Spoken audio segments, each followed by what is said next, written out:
Welcome back to VRom the Dark. In this episode I thought we'd do all the cleaning up that you typically do at the beginning of a Dark Souls playthrough. Go down to Blighttown, grab some souls, go through New Londo, or go free Lautrec, join the Forest Covenant. So I had all these ambitions to get a whole lot done in this episode, but as it turns out I'm playing through quite slowly.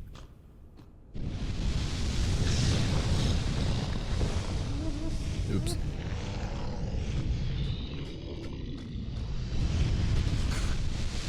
Part of that is that I'm, now bad at this game. I die a few times unnecessarily. But also in VR, I'm just going real slow. I'm really taking my time, and I'm really enjoying taking my time through areas. Hello.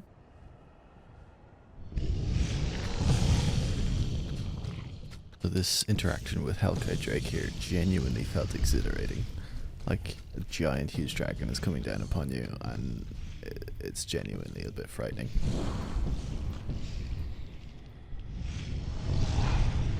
So I'm trying to be cautious that this playthrough is just going to wind up being tourist souls. But this game is very pretty, and what a better time to mention the level design than this absolutely iconic spot where we get to overlook the berg again from a different angle. Dark Souls is not very big. People used to consider it to be a huge game, but it's really not very big. But what they do very well is giving the player different perspectives on the same area, and it makes the area feel big. So when we got to see the berg from this other angle, we go, oh my god, like I was over there. It makes the area feel much bigger than it is. So you saw we picked up the claymore on the bridge, and that's one of my all-time favorite weapons in this game. I don't know why I didn't switch to it now, but later we'll use it for a bit, but ultimately I have a different weapon in mind. I'm gonna go up and kill the Black Knight. I can learn my lesson and do this in first person.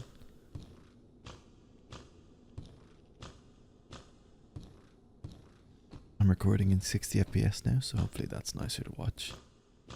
Hopefully the audio is a little bit nicer in this episode too. I'm still working out the kinks on how to record best in OBS, and those black bars you see on the side of the screen when I turn my head, it changes later when I figure a little bit out what I'm doing. So yeah, I mentioned last episode about Souls having a bit of revival, and I gave some examples that were just sort of in my awareness at the time. And then soon after I uploaded that video, I saw that a German spy and Plague of Gripes had a Demon Souls playthrough for like, what, a collective 48 hours or whatever, where they're chatting. I haven't watched all of it yet. I've been enjoying playing like a racing game with that on in the background. But the gist of everything so far is it's two super OG Dark Souls creators talking about how much they don't like Elden Ring. A couple months ago, Plague had a video that formalized these thoughts a bit better, and I don't know if I want to make this playthrough super negative about From Software design, but I definitely want to compare some of the later games with Dark Souls as I go through. And I'll bring up the topic later on, maybe more, but for now, like, consider that a Black Knight was what constitutes a difficult enemy in this game. Anyway, back to level design. Here we get a really good view ahead of where we're going to go, and this is one of the recurring aspects of the level design in this game, is that the player will get to see where they've come from and where they're going to from a single point that has a lot of attention placed on it. So we saw it from the Taurus Demon Bridge, we saw it at the Sunlight Altar, we're seeing it now again where the Black Knight is, and we'll see it later again when we ring the bell, and that's all just within this one kind of berg area.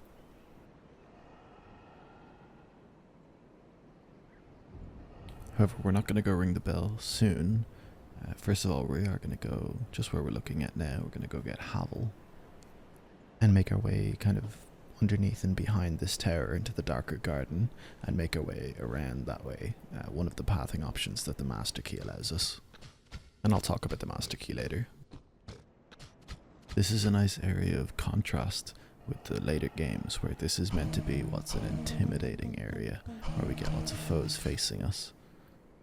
I feel like if this was in a later game, they would just have 6 ambushes at once with ninjas that can toxic bleed dick stab you from a mile away.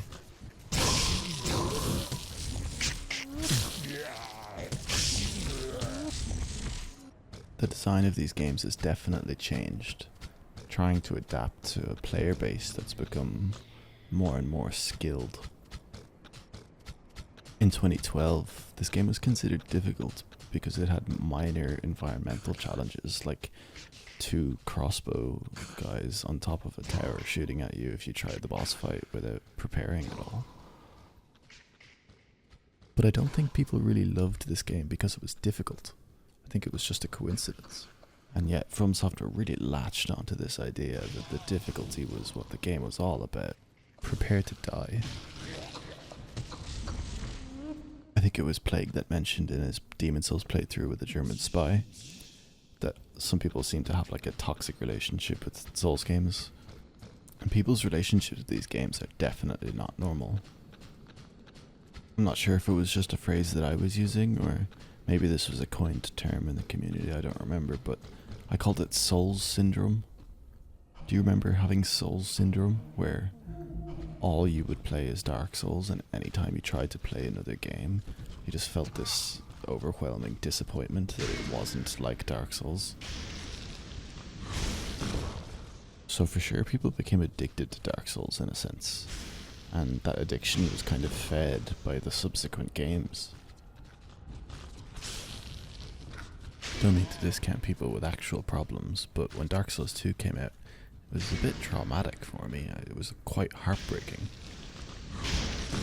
At that point, I had spent a couple thousand hours probably watching people play Dark Souls for the first time intently, and I begged for the opportunity to have a first experience of the game again. And so when Dark Souls 2 came out, I took notes while playing it in order to try preserve this idea of my first special experience of that game. And the notes just contained me being like, this is stupid. I don't like getting one shot. This area is bullshit and the mechanics are broken.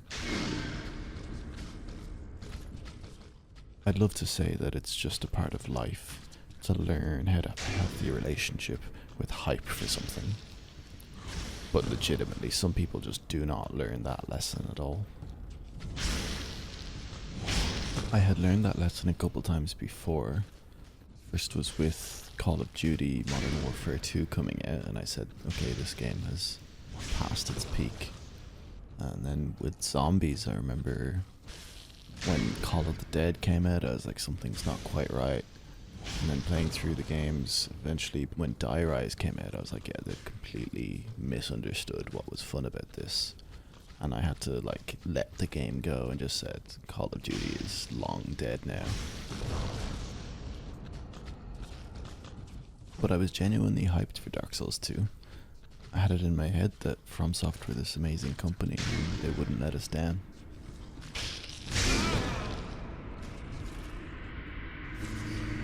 And then of course when Bloodborne came out, people were like, oh no, Miyazaki's directing this one. This one's gonna be different.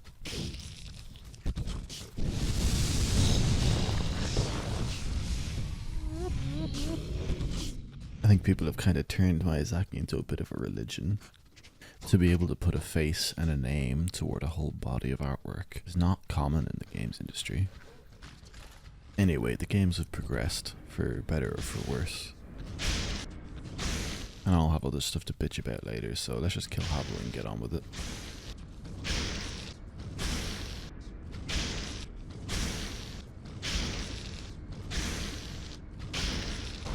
He's still getting up.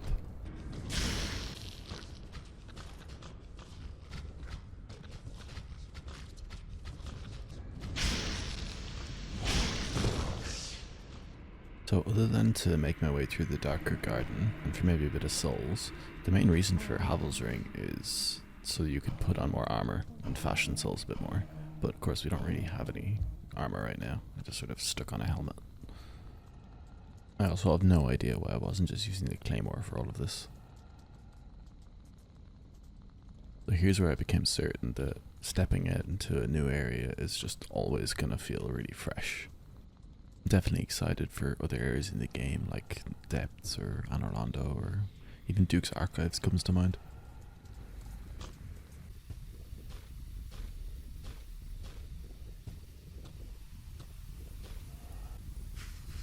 So it's funny that I was mentioning Call of Duty earlier because I think Call of Duty multiplayer, the zombies maps, the Souls games, amongst other games that I can think of, they have something in common with how they've progressed away from the thing that people were finding fun in the first place.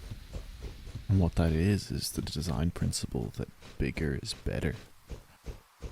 In my head, I've been calling this Skyrim syndrome. Remember when Skyrim came out and everyone was raving about how huge the game was? It was the biggest game ever. I remember there was an article in the Irish Times about how big the map was. So this element of gaming news was actually reaching a wider audience. So I think over the coming years, game developers just took on this philosophy that if they make the game really big, players will find it really astonishing and it'll gain a lot of hype. But the truth is, the bigger the game is, the more difficult it is to make it good. The more space you have, the more stuff you have to put in that space to make it not feel empty and blank. Despite being replayed to infinity and beyond, Skyrim was notoriously repetitive because you can't fit that much unique stuff in very easily.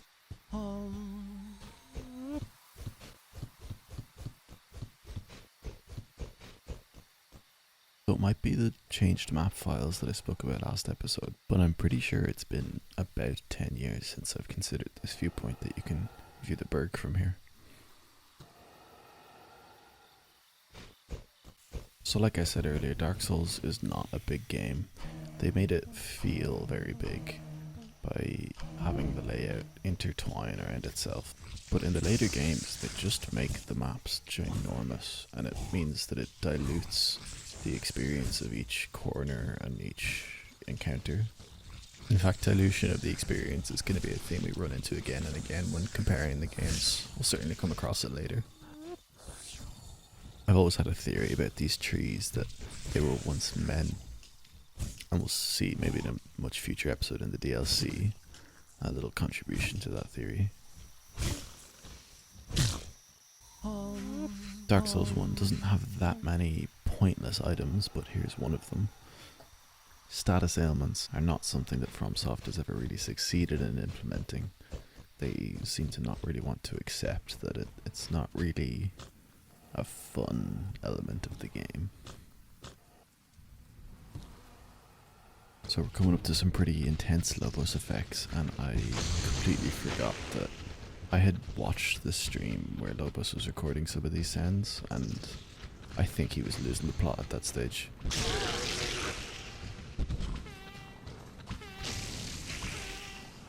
Oh no. Oh no.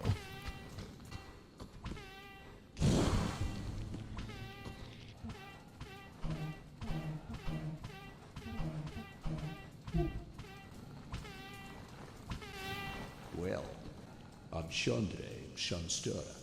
You seem to be all right. Mighty sturdy indeed. But every hunk has its breaking point. You're a charm and nothing more. As you've noticed, this land is flush with weeb blacksmiths. If you noticed, your bots just won't do the trick.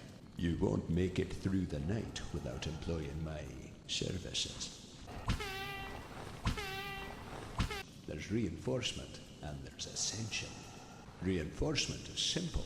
It strengthens penises. But ascension's a finer art. It alters a penis's properties. The nice thing about penises, they never betray you. You'd better do it well.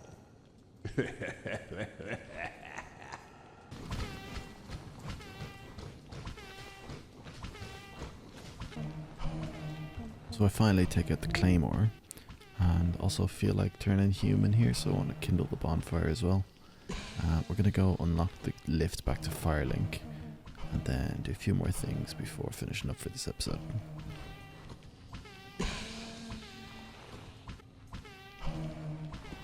I really can't emphasize enough just how much more satisfying this is in VR. If lighting a bonfire is something you've always found comfort in this game, doing it in VR is just so much better. Possibly the second most important bonfire in the game. This is actually in like an old abandoned church, and so the other main church was built afterward, It was like the undead church, so I'm guessing it was like when the undead outbreak happened, they were like, well, we need a new church.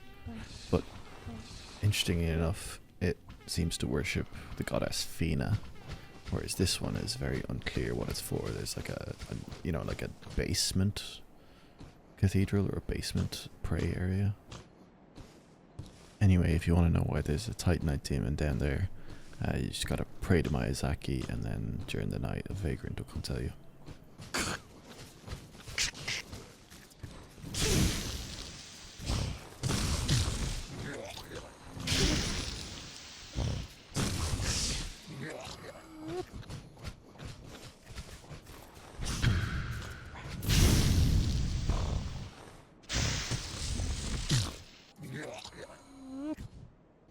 Another very intimidating enemy here that does a quarter of my health bar with a massive swipe with his mace, and takes about 3 swipes to kill. I don't want to be talking too much shit about how easy these games are comparatively, because I don't really like how much harder they've gotten, but it is definitely noteworthy. Like, this enemy should be considerably more difficult.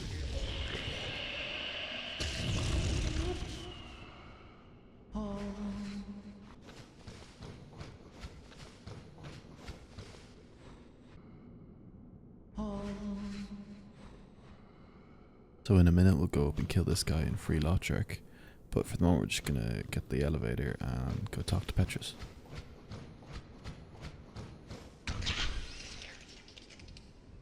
And I'm kinda bugged that it's not so impressive on screen, but taking this lift in VR was fucking awesome. Like, I don't know why this was one of the most immersive places to be in.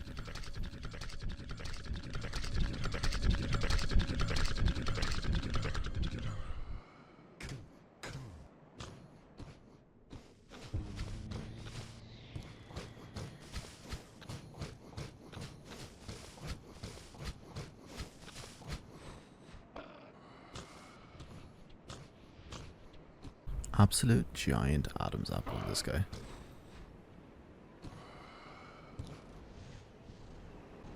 Hello there, my lady.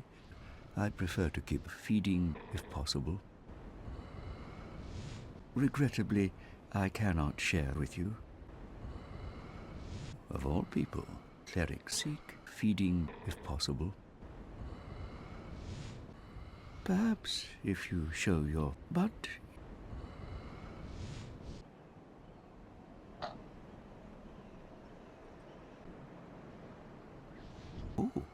Oh my, magnificent butt. Here, take this. So what if I were to teach you some head? Would that please you? Fucking weirdo. Effectiveness will be determined by your efforts and my lady her young nuts.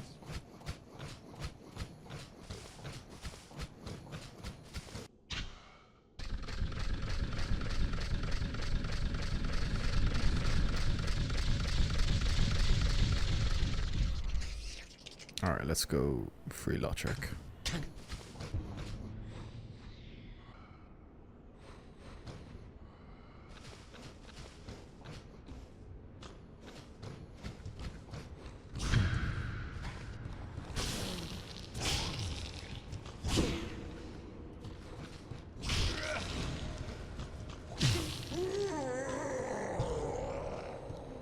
So another contrast in enemy design here is like this area is meant to be very overwhelming and like a lot of enemies, you know, one big enemy that buffs everyone. But really it's like when you take your time and just kind of pick off the enemies, it's fairly easy. You're more likely to be killed just from, you know, mistiming something slightly or by being too greedy, by running ahead too much. But in the later games, they will try to punish the player for being this careful. And the only way of doing that is by upping the ante with the speed of the enemies. If the player wants to back up, then they're going to have to back up far. So yeah, if Dark Souls games were stimulant drugs, then Bloodborne is probably like, you know, a nice cup of coffee, like filter coffee. It's like stimulating a bit, but it's warm and it's homely. Dark Souls 3 is probably like Adderall or amphetamine. You need to intently focus and get into like a hyper-focused flow state. So you probably need to be autistic to enjoy it. Dark Souls 2 would be like Red Bull. Like it's made of bull piss and it tastes like it. And so people who go back for more are quite questionable. So then Dark Souls is kind of like hot chocolate. Like if you don't use it right, it could be bitter and a bit lumpy. But when you make it really well, you're probably taking pictures of your mug and showing your friends, and it makes you feel fuzzy and warm.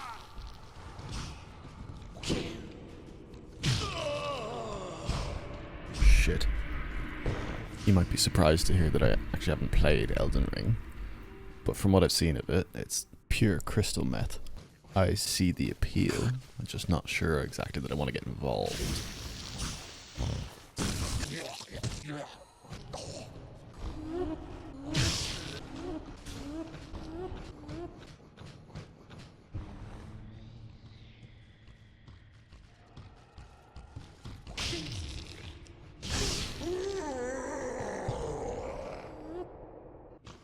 Something just occurring to me now is the strange layout of the upstairs of this church. Like, what's this upstairs really for? Certainly not used for like preaching or praying from. Why is there a cell in a church? And why is there two doors into the same sort of room? Like one of them that's blocked off and then the other one that we can destroy. But they go to the same room and it just seems really pointless. Also, there's no way up to the top of the bells and such.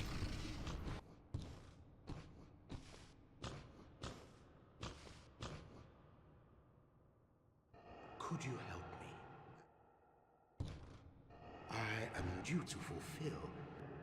I am certain you reward handsomely. Please, fill me now.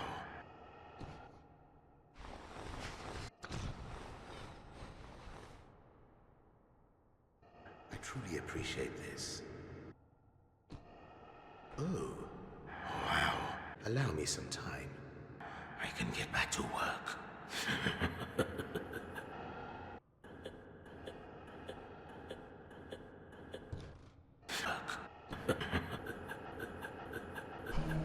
Oh, handsome reward. Yes. Thank you. Yes, sincerely. Only, I've just been filled. I guarantee a reward later. Thank you.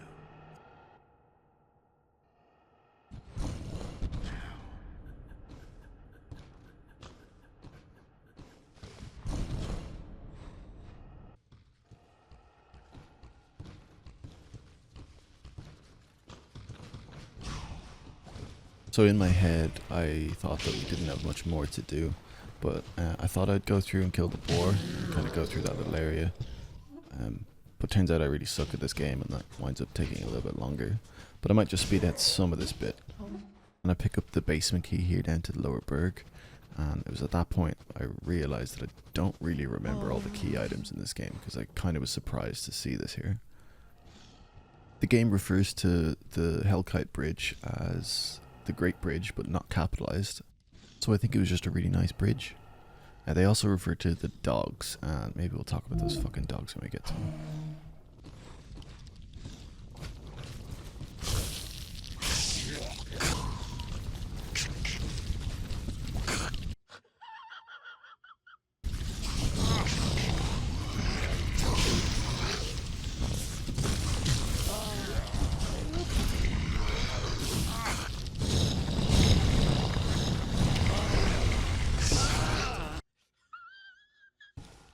In my opinion, one of the most important aspects of what it's like to play these games is how memorable certain areas are. And this game has the highest concentration of those areas compared to any of the other Souls games, or games in general, really.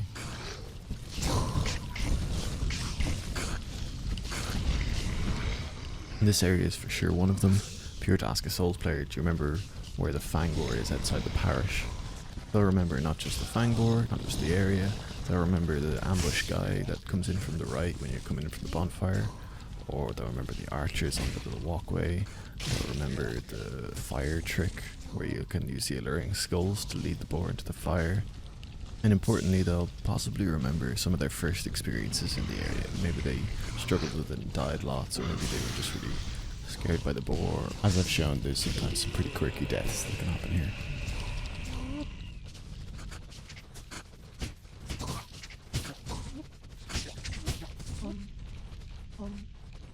So I was becoming very confused at what this tower is. I can't pinpoint exactly where it is. It's not the tower with the two archers on it from Taurus Demon, because that's over to the right. I don't really get a good shot of it. But I think I've kind of concluded now it's not a playable area. You can't go there. It's a bit of an oversight that there's just a door coming out of a tower that leads to nowhere. So the camera position was kind of being a bit annoying. It had moved itself off to the left, so I kind of had to fiddle around, and that's the annoying thing about playing in VR is you do kind of have to stop sometimes just to fiddle with some settings. So we're coming into this hollow room, which is arguably one of the less memorable parts of the game, and this voiceover has made me kind of really focus on this room a lot. I now consider it a key room and potentially a physical bottleneck for the player. Chat shit about the memorability of this game. My actual memories of it aren't as accurate as I thought, because I could have sworn that this Mr. Key was the one up on the rafters. If the player is going to go through this level quote unquote normally, in other words, they're not going to manage to get through the gate before the guy shuts it, and they're not going to go around the Darkroot Garden, it's curious that they decide to give you the key before reaching Lautrec's cell.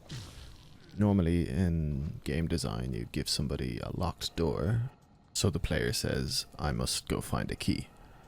But this key location feels very pointless because it doesn't encourage the player to explore at all.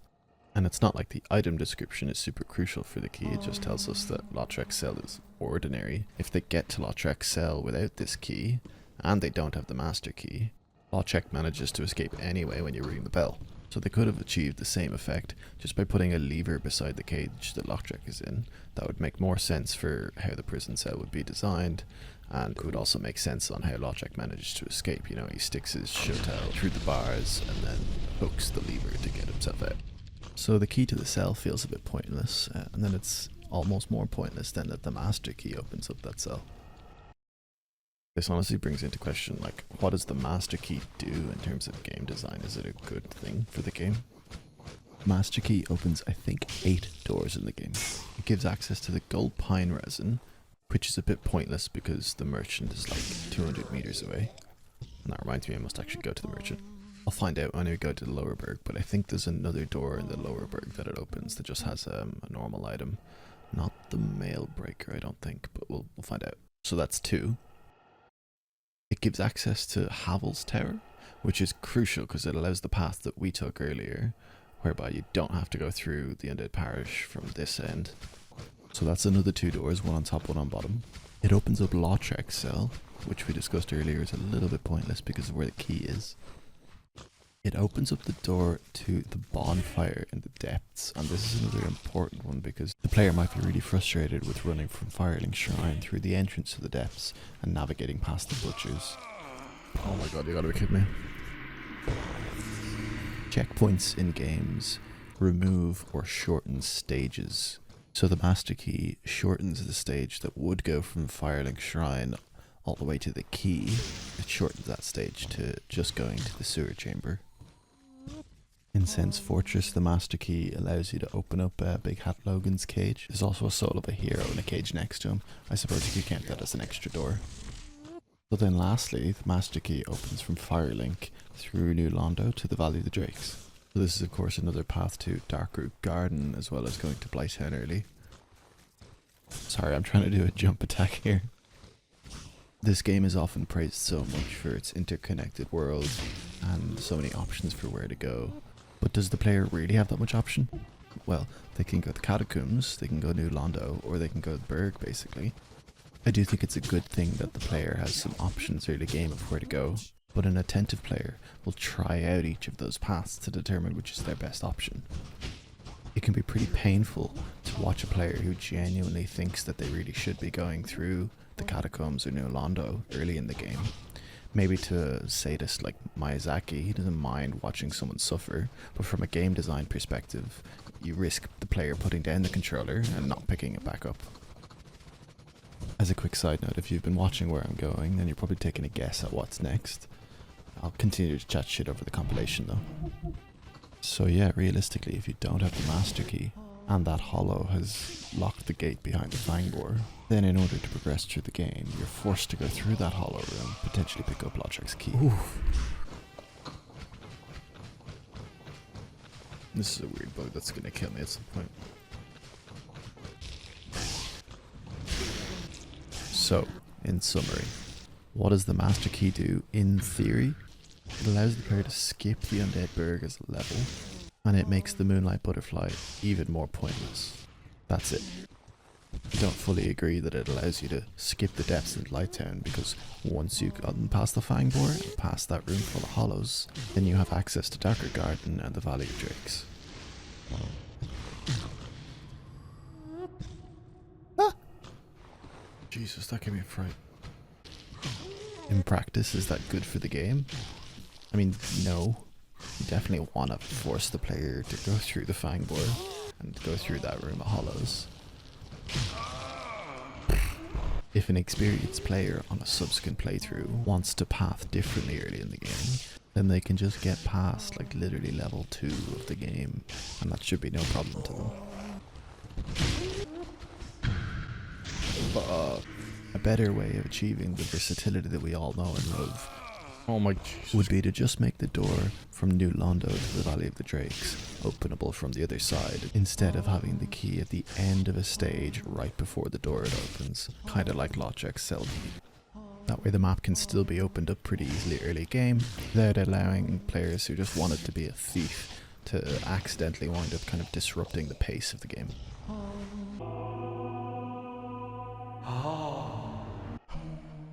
So yeah, all things considered, I don't think the master key is as big a deal as I kind of had it in my head a little bit ago. But at the same time, it probably doesn't need to be in the game. Hello again. So yeah, calling this the swag sword in 2024 feels cringe off, but this is the sword we're going to be using for a little while. But we'll switch things up, we'll use some different weapons at different times. Want to get these episodes out a little bit quicker than this. Personal shit has gotten in the way. Anyway, if you've watched till the end, I appreciate you. And I'll see you in the next episode.